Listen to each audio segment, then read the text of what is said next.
Brahmacaloka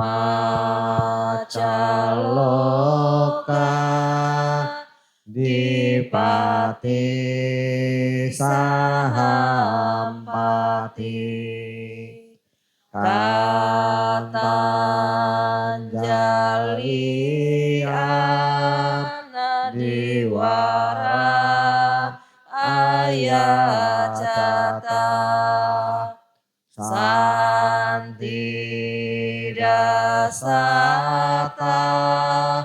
Paraja Kajatika Desetu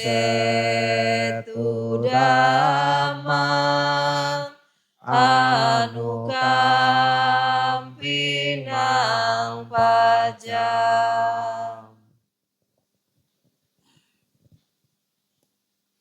Namo tassa bhagavato arahato sama sambuddhassa. Namo tassa bhagavato arahato sama sambuddhassa. Namo tassa bhagavato arahato sama sambuddhassa. Idanggo nyatina hotu sukitau dunya sayu.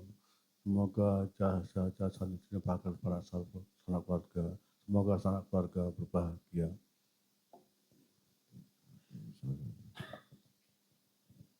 Ya, pertama-tama terima kasih atas perjumpaan kita pada malam hari ini secara khusus. Menjadi khusus karena bukan jadwal umum, bukan jadwal yang seharusnya. Jadi benar-benar luar biasa saya harus katakan, karena khusus seperti ternyata kok ramai juga. Wah, saya senang juga nih. Semoga siapapun yang kita berharap tenang, berharap bahagia, mereka, beliau, siapapun juga turut bahagia, termasuk mendiang Rocky, kita kenal semua. Itu sejarahnya memang dengan saya, tapi ya sayang saya tidak sempat ketemu pada yang meninggal. Tapi ini justru yang ingin saya sampaikan kepada kita semua. Bahwa hidup itu seperti kita masing-masing alami, siapa sangka malam ini kita bisa jumpa. Meskipun janji tapi kan ya berapa waktu lalu bukan terjadwal yang seperti biasanya ngundang acara khusus apa, perayaan apa, atau punya waktu umum apa, kan bukan. Nah sehingga ini menjadi bukti perjumpaan kita pada malam hari ini, semua hidup itu dikatakan tidak pasti, hidup itu tidak menentu. Boleh kita berjanji, boleh kita ngatur, boleh kita ingin itu, ingin ini, tapi bisa lain yang terjadi. Belum tentu apa yang kita cari, yang kita inginkan itu datang, terjadi. Ya, jadi hidup itu betul-betul terbukti kita sendiri masing-masing mengalami. Dan ternyata ada yang saya baru tahu di sini, keluarganya saya kenal sejak lama itu di kisaran sana. Ada di sini orangnya ternyata. Ini juga bukti. Ini juga bukti ternyata hidup tidak pasti, berubah terus. Sejengkal, sedetik pun tidak ada yang tidak berubah. Selalu semuanya berubah. Dan saya mampir malam ini pun perjalanan saya ke ke Jawa Tengah untuk besoknya itu pagi harusnya kereta api dari Gambir ke mana itu namanya Cepu. Tahu-tahu harus mampir Cirebon, jadi saya ubah juga. Bisa diubah. Semuanya anija, semuanya berubah. Tidak pasti. Coba kalau tidak bisa berubah. Tidak mungkin saya mampir malam ini. Tidak mungkin. Udah tetap ke Jawa Tengah. Lewat saja Cirebon, tidak usah mampir. Nah, tapi kenyataannya bisa. Ini bukti tidak kekal. Bukti berubah. Namanya berubah, semuanya bisa diatur, tergantung kita mau tidak. Nah, enggak mau jadi ya enggak bisa, tapi kita mau. Coba siapa dulu nih apa nih dedengkotnya, siapa dulu provokatornya. Ini provokatornya Dewi ini, provokator. Wah, ya. Tapi bukan provokator lah, promotor ya, promotor. Nah, jadi betul-betul hidup ini boleh kita berencana apapun, tidak pasti. Ya, tidak pasti. Nah, sehingga ya saya juga sering ungkap kalau tentang kehidupan awam, kehidupan bahagia ya. Nah, mungkin ada yang ngalamin nih. Wah, orang ada berpacaran bertahun-tahun pacaran. Jadinya sama orang lain. Loh, kok begitu? Ya itu bukti tidak kekal, tidak pasti. Ada yang tidak pernah kenal, tahu-tahu kenal, jadi juga. Berarti hubungan kehidupan lampu, kita nggak tahu juga. Bisa. Mati pun meninggal dunia juga sama. Siapa duga, siapa sangka mati akan seperti apa. Enak-enak juga mati ada. Tapi mengagetkan keluarga, nangis pula. Kehilangan besar rasanya. Nggak nyangka, nggak diduga, nggak bisa terima. Loh coba, ya kan? Nah itu. Padahal meninggalnya enak, tapi nggak bisa diterima. Karena ngagetkan. Bikin terkejut. Nggak bisa terima. Lagi sayang, cinta, aduh tahu-tahu seperti sekali perginya. Nggak disangka. Itulah hidup.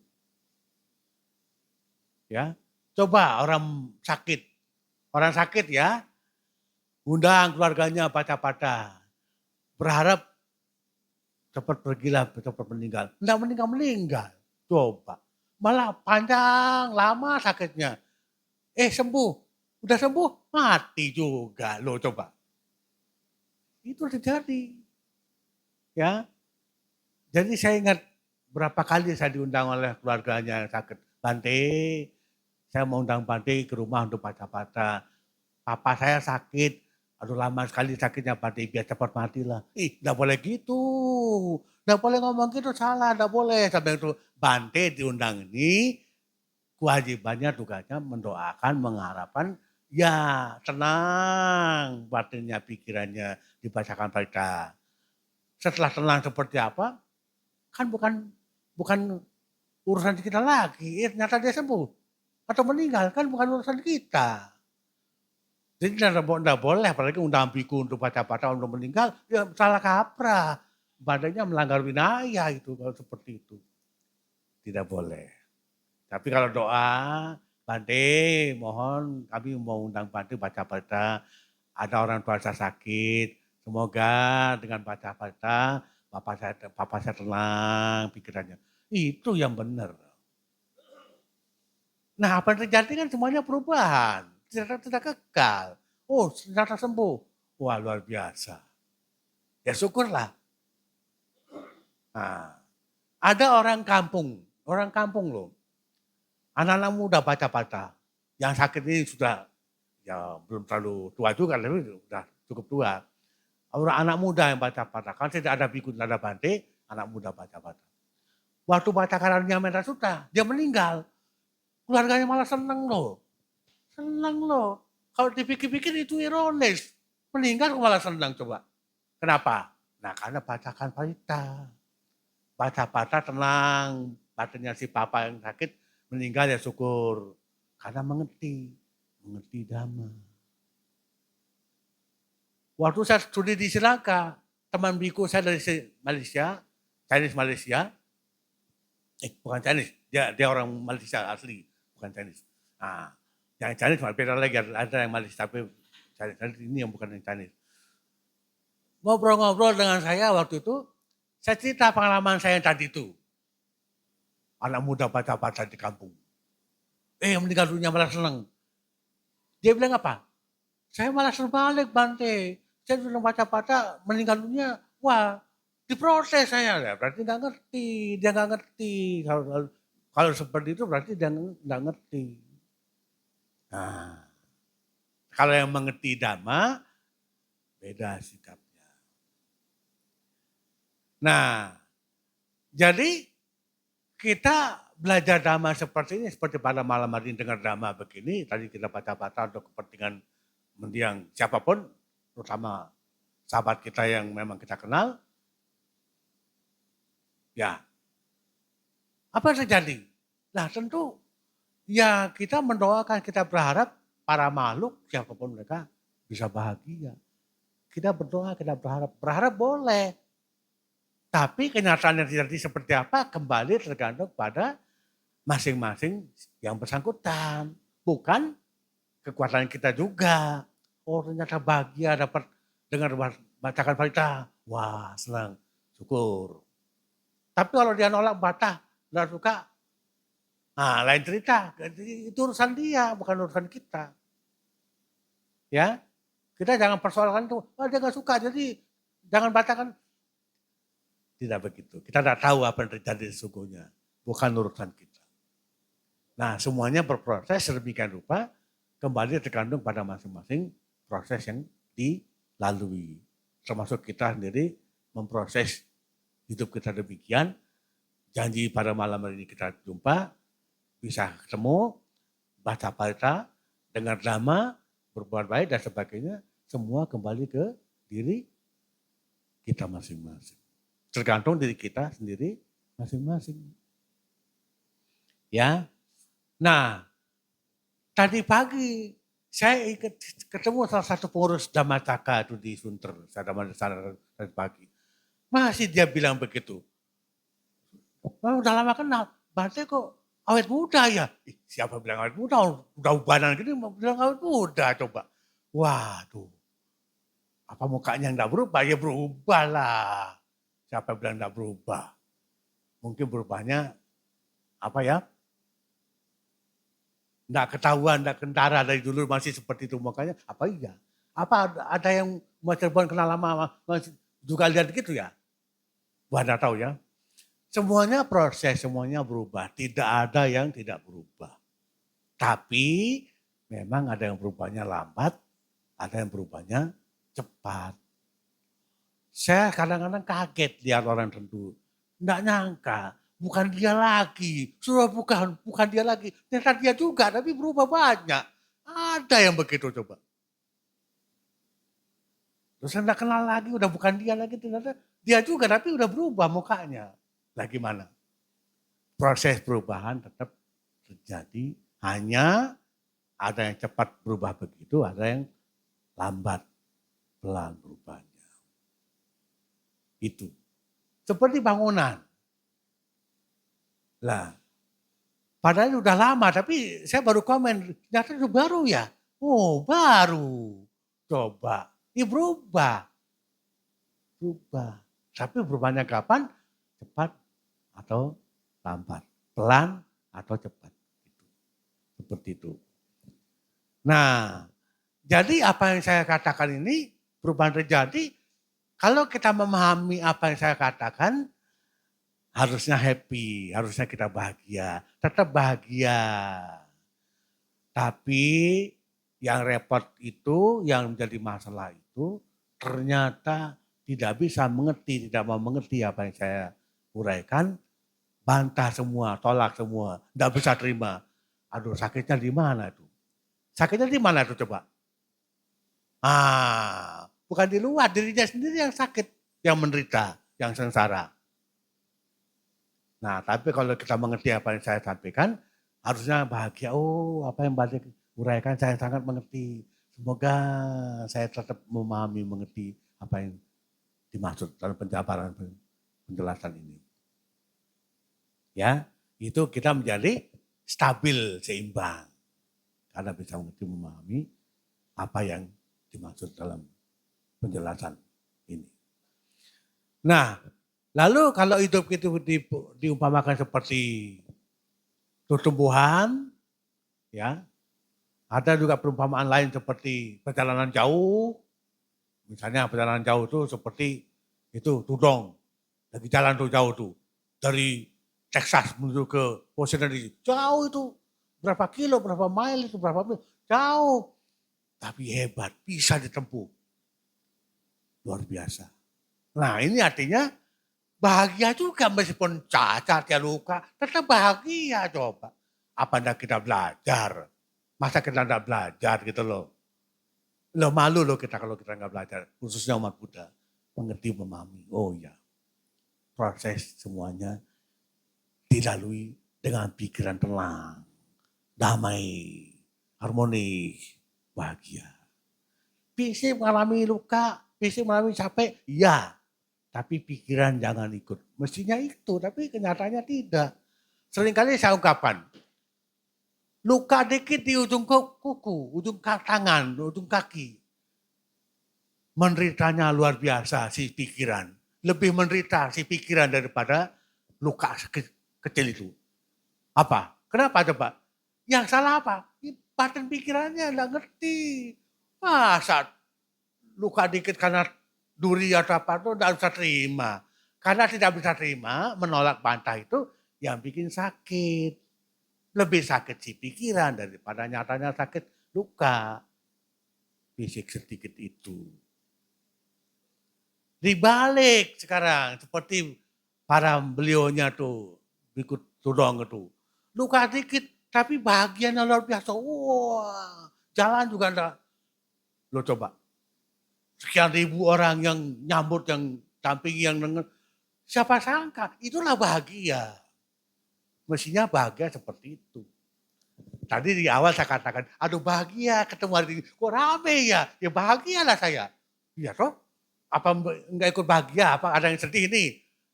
Jangan dong kalau sampai sedih, malu saya. Ini. Jadi kita bahagia. Tadi pagi malah saya baru ingat, saya di Dhammasaka, saya ceritakan kisah nyata, sebuah kisah nyata di desa. Orang ini sudah mendapatkan mau pabaja, ikut pabaja sama Nera. Besok mau berangkat, malam ini sapinya hilang. Besok mau berangkat, sapinya malam ini hilang. Apa yang terjadi? Nah, kalau kita pasti batal. Dia tetap berangkat loh dan nyari sapinya coba. Loh, itu kisah nyata. Tetap berangkat pergi pabaja, tidak cari sapinya hilang. Coba. Berarti bahagia dong. Loh, harusnya begitu. Tapi kenyataannya tidak semudah itu. Tidak semudah itu. Tidak mudah memang. Loh itu sapinya pandai, bagaimana kalau istrinya? Nggak tahu, tapi tetap bagaimanapun kembali kepada bagaimana orangnya menyikapi, memahami keadaan nyata yang terjadi.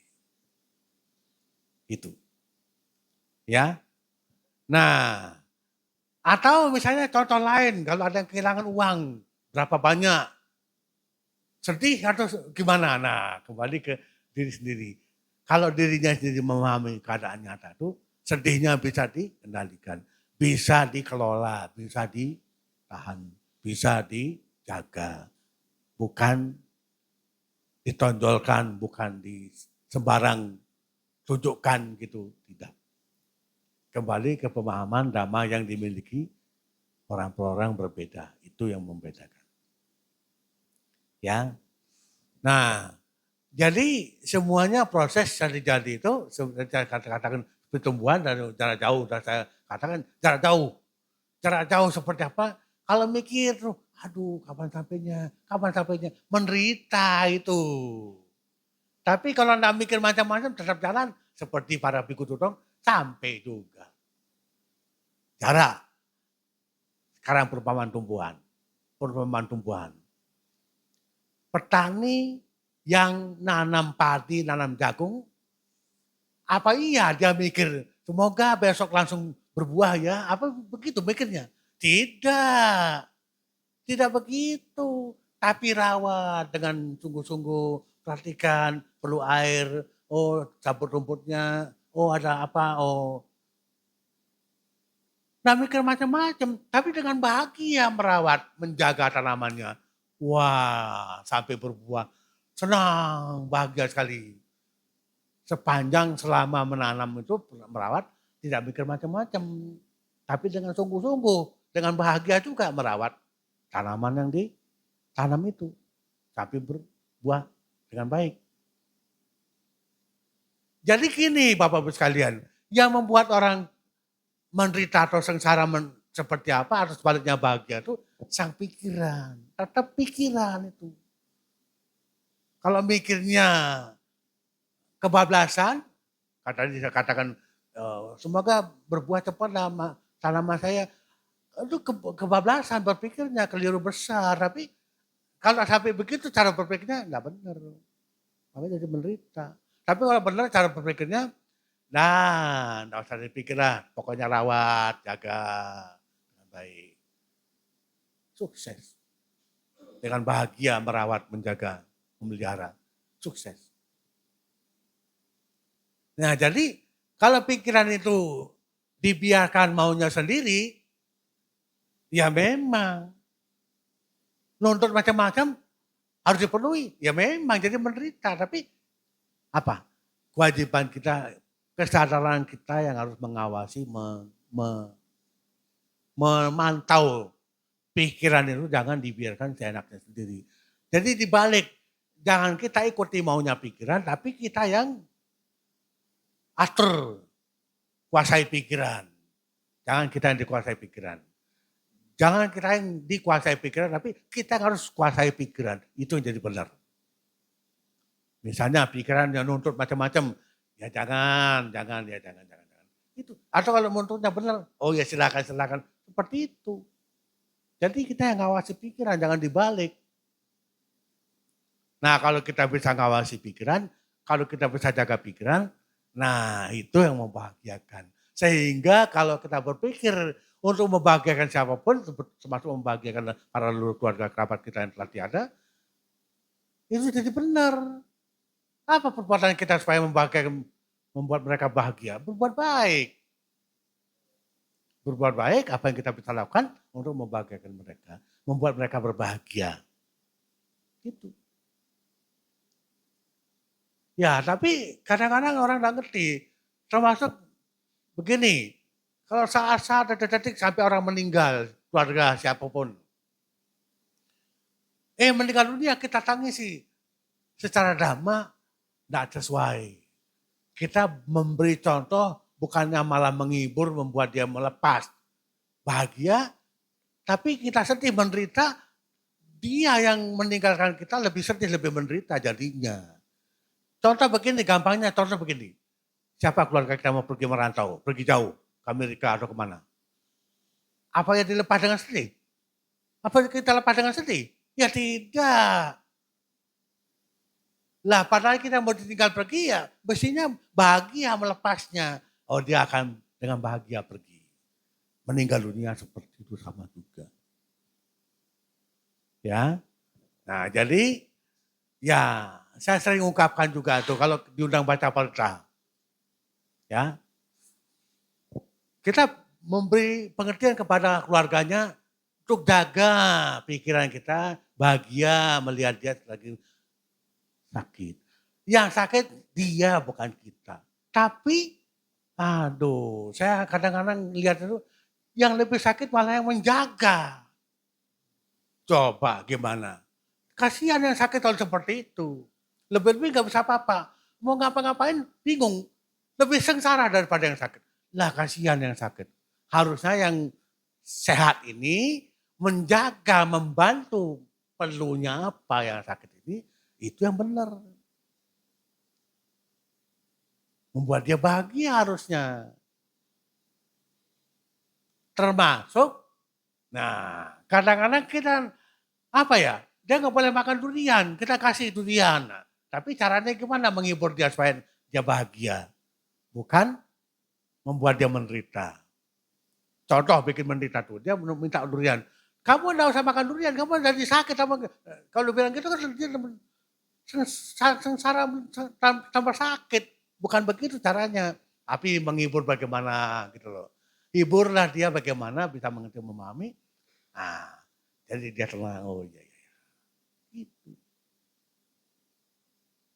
Jadi kita yang saat itu dituntut harus bisa berbuat sesuatu untuk yang sakit. Bukan malah mempersulit, bikin sulit si sakit. Harusnya sembuh, malah tambah sakit jadinya.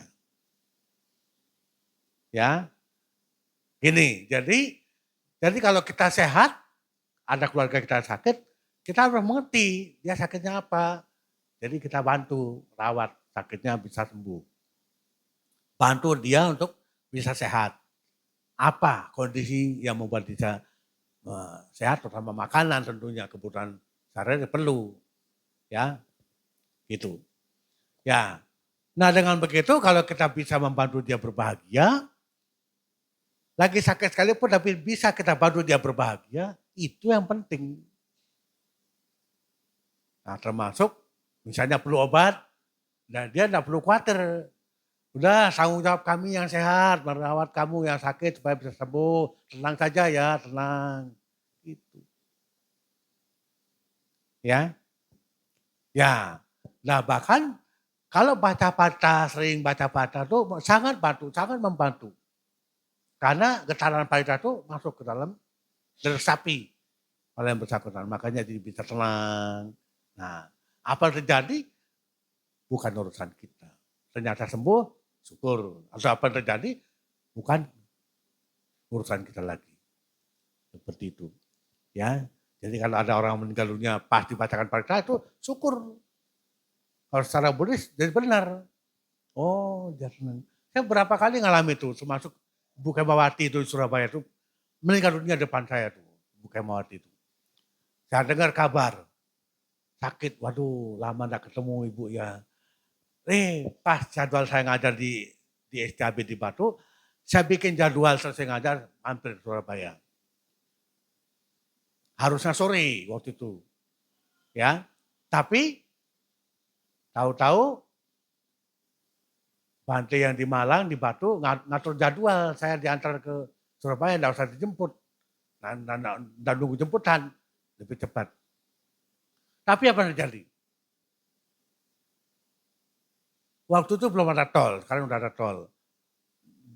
Saya pikir jam 12 sudah ada mobil, tapi jam 2 baru ada mobil. Sampai di Surabaya jam 5. Masuk rumah sakit, lagi ada yang baca-baca. Langsung saya ikut nimbrung. Saya lihat layar itunya, oh masih gerak, oh apa ikut baca. Saya buka mata, oh udah berhenti, baca sampai selesai. Apa? Kenapa? Wah udah meninggal. Ibu betul nunggu saya ya.